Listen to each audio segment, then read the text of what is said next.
અને જસ્ટ ગરમ પાણી એડ કરો 5 મિનિટમાં સબ્જી તૈયાર થઈ જશે.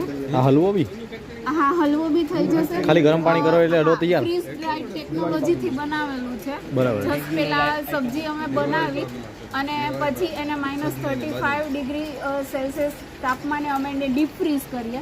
પછી એને અંડર વેક્યુમ પ્રેશર ડિહાઇડ્રેટ કરીએ, બધું મોઇસ્ચર રિમૂવ કરીએ અને પછી પેકેજિંગ કરી અને જ્યારે તમારે યુઝ કરવું છે ત્યારે તમે એમાં જસ્ટ મેકઅપ ગરમ પાણી અમે જેટલું મોઇસ્ચર રિમૂવ કર્યું એટલું તમે એડ કરી દો એટલે બની જશે.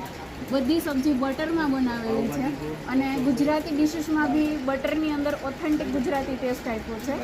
અને જે આ બધી સબ્જી છે એની સેલ્ફ લાઈફ 9 મહિના છે. 9 મહિના સુધી તમારે ખાલી અને ફ્રીઝ બ્રીઝ કઈ જરૂર નથી. 9 મહિના સુધી સર નોર્મલ ટેમ્પરેચરે રાખી શકો. પનીરનું સબ્જી છે તો એની અંદર પનીરના પીસીસ બી રેડી હશે. બરાબર. સબ્જી રેડી છે. ગમે ત્યારે ખાલી હોટ વોટર એડ કરો, 2 જણ જમી શકે એટલું 250